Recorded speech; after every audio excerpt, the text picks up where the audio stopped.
నీతోనే అన్నీ పార్ట్ 52. చెప్పొచ్చు కదా ఎందుకు అప్సెట్గా ఉన్నావు? ఎంతసేపు బతిమలాడించుకుంటావు శివ్? ఏంటి నన్ను శివ్ అని పిలిచావా, గారు అని పిలవకుండా అంటాడు. ఇది ప్రేమతో పిలిచిన పిలుపు కాదు, కోపంతో పిలిచాను. ఏం లేదులే, మంజుకి ఒక బ్రేకప్ అయింది, దాని గురించి ఇప్పుడు డిస్కస్ చేశాం. తను దానివల్ల డిస్టర్బ్ అయింది, అనవసరంగా అడిగానేమో అనుకున్నా. దానికేనా?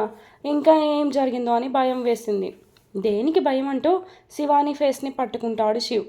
మ్యాగీ ఇక్కడే ఉందని సైగలు చేస్తుంది. నేను జస్ట్ నార్మల్గా పట్టుకున్నాను, కిస్ చేయడానికి కాదు అన్నాడు. అయినా తను పడుకుంది కదా, జస్ట్ బుగ్గ మీద ముద్దు పెడితే తప్పు లేదనుకుంటా అన్నాడు శివ్. ఏం అవసరం లేదు, రేపు పెట్టుకుందాంలే, పడుకోండి అంటుంది. నా మూడ్ డిస్టర్బ్ అయింది కదా, తెలుసుగా. ఇప్పుడు ఒక కిస్ ఇవ్వకపోతే నేను హర్ట్ అవుతా శివాని. బాగోదు, చిన్నపిల్ల ఉందని చెప్పాను కదా అంది మళ్ళీ. అదేమీ పెద్ద నేరం కాదు శివాని, చిన్నపిల్లలకి తెలియజేయాలి వాళ్ళ అమ్మా నాన్న ఎంత ప్రేమగా ఉంటున్నారో. అలా అని వాళ్ళ ముందు మితిమీరి రొమాన్స్ చేసుకోవాలి అని చెప్పడం లేదు. వైఫ్ అండ్ హస్బెండ్ రిలేషన్ ఇలా ఉంటుంది, వాళ్ళు కూడా ఎంతో ప్రేమగా ఉంటారని తెలియాలి. నిజమే, ఇప్పుడున్న ఫ్యాషన్ వరల్డ్లో అలానే ఆలోచిస్తున్నారేమో, కానీ అది అలవాటు చేసుకోవడానికి నాకు కొంచెం టైం ఇవ్వండి శివ్ గారు అంది. ఒకటి చెప్తున్నా విని శివాని, ఇప్పుడు నువ్వు ఏదైనా మంచి పని చేసావనుకో, నాకు నిన్ను వెళ్ళానని పొగడాలి అనిపించింది, అప్పుడు నేను జస్ట్ సైడ్ హక్ చేసుకుంటాను. దానికి నువ్వు వెళ్ళిపోండి అని తిట్టకూడదు. అది ఒక వే ఆఫ్ కంగ్రాచులేట్ చేయడం అనుకో. మీరు చెప్పింది అంతా అర్థమైంది, ఇక నుంచి అలా ఉండడానికి ట్రై చేస్తా అంది. ఇప్పటికైతే నాకు నిద్ర వస్తుంది, గుడ్ నైట్ అంటుంది. ఇంత వివరంగా ఎక్స్ప్లెనేషన్ చేశాక కూడా నాకు కిస్ ఇవ్వలేదు. వాళ్ళిద్దరూ అలా మాట్లాడుకుంటూ ఉండగా శివాని ఫోన్ రింగ్ అవుతుంది. ఈ టైంలో ఎవరు చేసి ఉంటారా అని టెన్షన్ పడుతుంది శివాని. వెళ్ళి కాల్ లిఫ్ట్ చేయి, మీ మమ్మీ చేసిందేమో, అసలే ఈవినింగ్ 5లో ఉన్నావుగా. సరే, నేను బయటకు వెళ్ళి మాట్లాడతాను, మ్యాగీ డిస్టర్బ్ అవుతుందేమో అంటుంది. ఫస్ట్ వెళ్ళి ఫోన్ లిఫ్ట్ చేయి అంటాడు శివ్. జస్ట్ నెంబర్ పడుతుంది, నేమేమీ పడకపోయేసరికి ఎవరా అని ఆలోచిస్తుంది. మీ అమ్మనా కాదా అని అడుగుతాడు శివ్. కాదు, ఏదో కొత్త నెంబర్ నుంచి కాల్ వస్తుంది. సరే, లిఫ్ట్ చేస్తే చెయ్యి, లేకపోతే కట్ చేసి పడుకో అన్నాడు శివ్. నేను మాట్లాడతాను అంటూ బయటకు వెళ్తుంది శివాని. హలో డార్లింగ్, ఏం చేస్తున్నావు అంటాడు ఫోన్ లిఫ్ట్ చేయగానే నిశాంత్. నిశాంత్ గొంతు వినేసరికి శివానికి టెన్షన్ ఎక్కువ అవుతుంది. హలో మిస్సెస్ శివాని, వినిపిస్తున్నాయా నా మాటలు? ఎందుకు మీరు ఆన్సర్ ఇవ్వడం లేదు? సిగ్నల్ లేదా, లేకపోతే నేనే అక్కడికి రావాలా అంటాడు. నువ్వెక్కడికి రానవసరం లేదు, నాకు వినిపిస్తుంది అంది టెన్షన్గా. ఇంటికి వస్తాను అనేసరికి టెన్షన్తో మాటలు వచ్చాయి. అదే ఫస్ట్ మంచిగా విష్ చేస్తే మాత్రం రావు. నిశాంత్, నా హస్బెండ్ నా కోసం ఎదురు చూస్తున్నాడు, నేను వెళ్ళాలి అంది. నీ హస్బెండ్ ఎదురు చూస్తున్నాడని చెప్తే ఎలా పంపిస్తా అనుకున్నావు? కనీసం మ్యాగీ గురించి చెప్పినా నిన్ను వదిలేసేవాడిని. నీ హస్బెండ్ అంటేనే నాకు పడదు, మళ్ళీ అలాంటి వాడి కోసం కాల్ కట్ చేయమంటే ఎలా చేస్తా? ఈ టైంలో ఎందుకు కాల్ చేసావో త్వరగా చెప్పు అంది శివాని. అంతకుముందు ఇలానే లేట్ నైట్స్ ఫోన్ మాట్లాడుకునే వాళ్ళం కదా, ఆ మెమరీ గుర్తొచ్చి అన్నాడు. నిశాంత్, ప్లీజ్ నాతో ఆడుకోకు, నాకు అస్సలు టైం లేదు. నాకు కూడా ఎంతో టైం లేదు, అందుకే నిన్ను ప్రెషర్ చేస్తున్నాను, పెళ్లి చేసుకుందామని అన్నాడు. నేను నిన్ను పెళ్లి చేసుకోవడం కుదరదు అంటూ కాల్ కట్ చేస్తుంది శివాని. నిశాంత్కి కోపం వచ్చి కాల్ చేస్తాడు, కానీ శివాని లిఫ్ట్ చేయదు. స్విచ్ ఆఫ్ చేసుకుంటే ఏ గోలా ఉండదని తన ఫోన్ స్విచ్ ఆఫ్ చేసుకుంటుంది. శివానికి ఎన్నిసార్లు కాల్ చేస్తున్నా స్విచ్ ఆఫ్ అని వస్తుంది. ఈరోజు నువ్వు నా ఈగోని బాగా దెబ్బతీసావు. కోపం వస్తే ఎలాంటి పనులు చేస్తానో ఈరోజు నీకు చూపిస్తా అనుకున్నాడు నిశాంత్. వెంటనే మంజుకి కాల్ చేస్తాడు. ఓయ్, ఎందుకు అర్ధరాత్రి ఫోన్ చేస్తున్నావు? పడుకోనివ్వవా నన్ను అంది. వెంటనే మీ బావ నెంబర్ పంపించు. మా బావ నెంబర్ నీకెందుకు? పంపిస్తావా పంపించవా అన్నాడు. ఏం చేద్దాం అనుకుంటున్నావు? తనకి టైం ఇచ్చావు కదా అంది. మంజు, నీకు అనవసరం, నేను చెప్పిన పని చేస్తావా లేకపోతే అక్కడికి రమ్మంటావా అన్నాడు. ఈ ఈడియట్ బాగా తాగి ఉన్నాడా, పిచ్చిగా మాట్లాడుతున్నాడు. నిశాంత్, నువ్వేమీ పిచ్చి పనులు చేయకు, తర్వాత మన ఇద్దరం బాధపడాల్సి వస్తుంది. నాకు తెలుసు నేనేం చేయాలో, వెంటనే నెంబర్ పంపించు అని కాల్ కట్ చేస్తాడు. దేవుడా, ఇంత రాత్రిపూట ఈ డిస్టర్బెన్స్ ఏంటో అనుకుంటూ మెసేజ్ చేస్తుంది నెంబర్ని. మంజు నెంబర్ పంపించగానే వెంటనే శివ్కి కాల్ చేస్తాడు. అప్పుడే రూమ్లోకి వచ్చిన శివానీని, నా ఫోన్ రింగ్ అవుతుంది, కొంచెం ఇవ్వవా అంటాడు శివ్. ఎక్కడ ఉంది మీ ఫోన్ అంది. ఛార్జింగ్ పెట్టాను అంటాడు. ఇంత అర్ధరాత్రి ఫోన్స్ ఏంటో అని ఇరిటేట్ అవుతాడు శివ్. నేను చూస్తానులే, మీరు కంగారు పడకండి అంటూ ఫోన్ కోసం వెళ్తుంది. అది నిశాంత్ నెంబర్ అని కనిపెడుతుంది శివాని. నా ఫోన్ స్విచ్ ఆఫ్ చేశానని నా భర్తకు చేశాడా? వీడిని చాలా తక్కువ అంచనా వేశాననుకుని వెంటనే తన ఫోన్ని స్విచ్ ఆన్ చేస్తుంది. శివాని ఫోన్ని స్విచ్ ఆఫ్ చేసి శివ్ ఫోన్ని స్విచ్ ఆఫ్ చేసి ఛార్జింగ్ దగ్గరే పెడుతుంది. ఏంటి శివాని, ఫోన్ తీసుకురాలేదు అంటాడు శివ్. నేను వెళ్ళేసరికి కాల్ కట్ అయింది శివ్ గారు. మీరు ఛార్జింగ్ సరిగ్గా పెట్టలేనట్టున్నారు. వైర్ కరెక్ట్గా పెట్టారో లేదో చెక్ చేసుకోవాలి కదా. 2%కి వచ్చింది మీ ఫోన్. ఛార్జింగ్ డౌన్ అయ్యేసరికి మళ్ళీ ఛార్జింగ్ పెట్టి వచ్చాను అంది. సర్లే, ఇంకొకసారి కాల్ చేస్తే చూద్దాం కానీ వచ్చి పడుకో అంటాడు. నాకు నిద్ర రావడం లేదు, ఒక హాఫ్ అన్ అవర్ అయిన తర్వాత మీ ఫోన్ కాల్ చేసి పడుకుంటాను అంది. ఇప్పుడు దానికి కాపలాగా ఉండాల్సిన అవసరం లేదు కానీ వచ్చే అన్నాడు. పర్లేదు, నాకు కొంచెం మైండ్ ఫ్రెష్గా ఉంటుంది. అంటే నువ్వు ఇంకా నార్మల్ అవ్వలేదా? అప్సెట్లోనే ఉన్నావా? అదేం లేదు, నేను వస్తాను కదా, మీరు పడుకోండి అంటూ హాల్లోకి వెళ్తుంది. నిశాంత్ కాల్ చేస్తాడేమో అని ఇద్దరి ఫోన్స్ పట్టుకుని అలానే ఉంటుంది. 5 మినిట్స్ అయిన తరువాత శివ్ ఫోన్ ఆన్ చేస్తుంది. ఆన్ చేయగానే నిశాంత్ నుంచి కాల్స్ వస్తూనే ఉన్నాయి. దేవుడా, అనవసరంగా ఆన్ చేశానా అని భయపడుతుంది. స్విచ్ ఆఫ్ చేయడమే మంచిది, ఫోన్ కంటిన్యూస్గా రింగ్ అయితే లేస్తాడు అని ఫోన్ స్విచ్ ఆఫ్ చేస్తుంది. నెంబర్ ఎందుకు అడిగాడు? ఏం చేస్తున్నాడు? హ్యాపీగా పడుకున్న దాన్ని డిస్టర్బ్ చేశాడు. ఏం జరుగుతుందో తెలుసుకోకపోతే నాకు నిద్ర పట్టదు అనుకుంటూ హాల్లోకి వెళ్తుంది మంజు.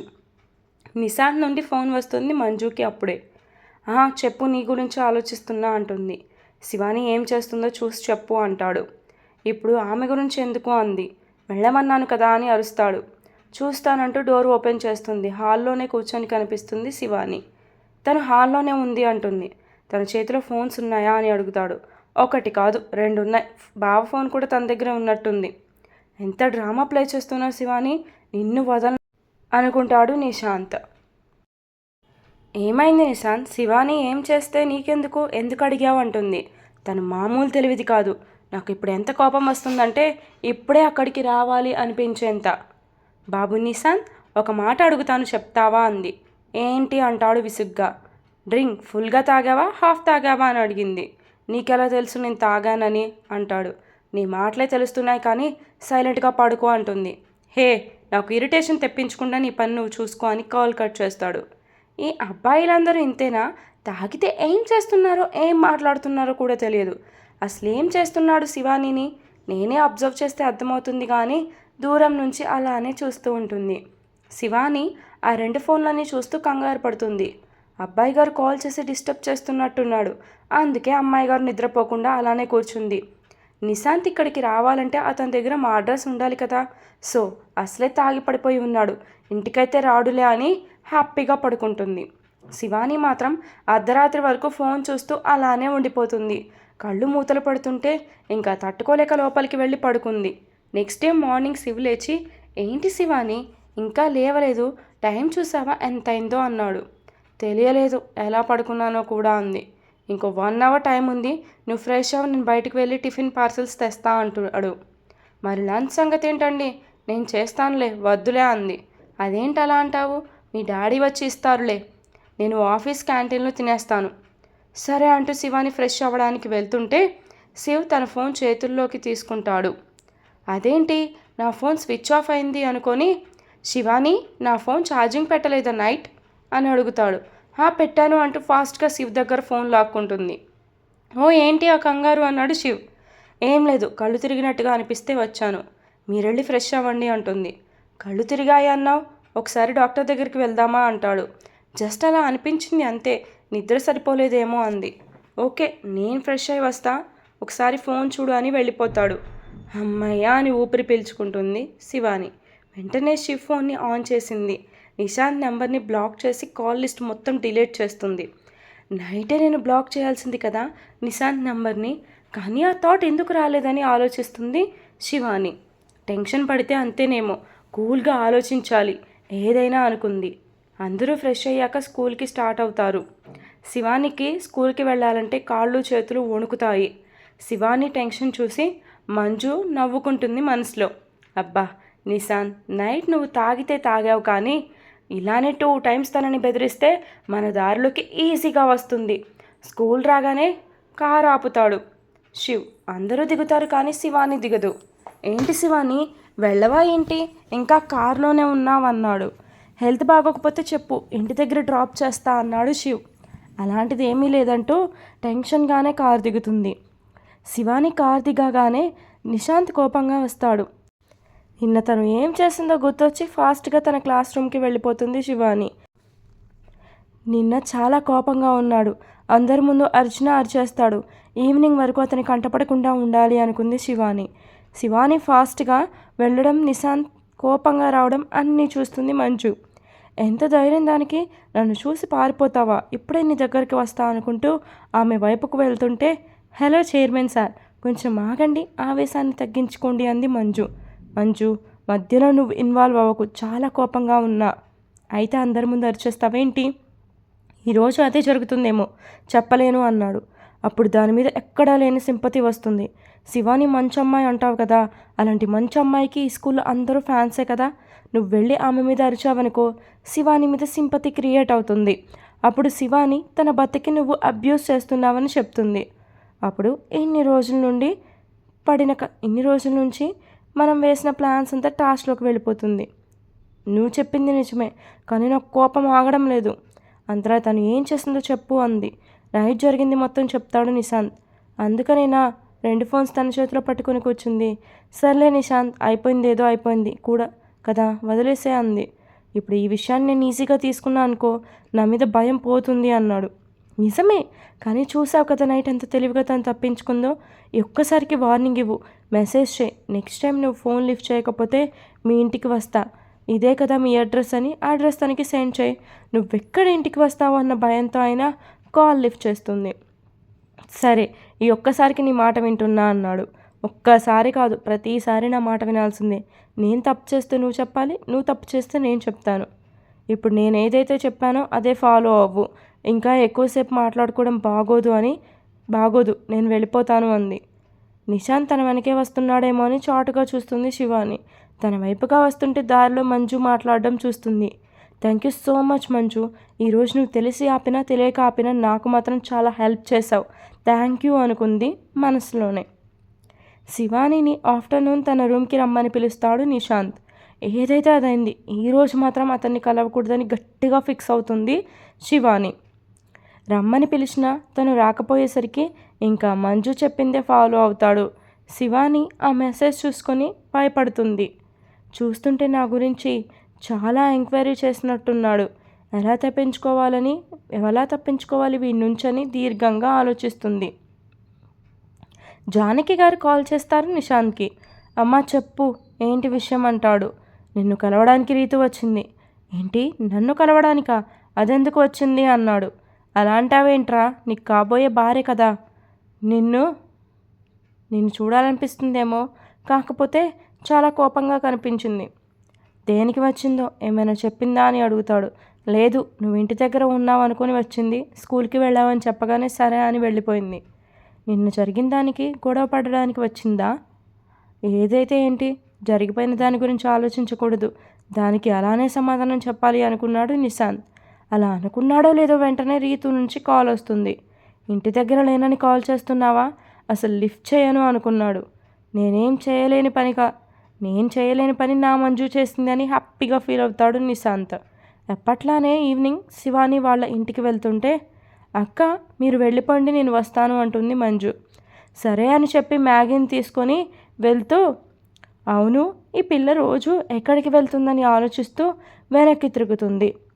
అప్పుడే నిశాంత్ కారు ఆపుతాడు.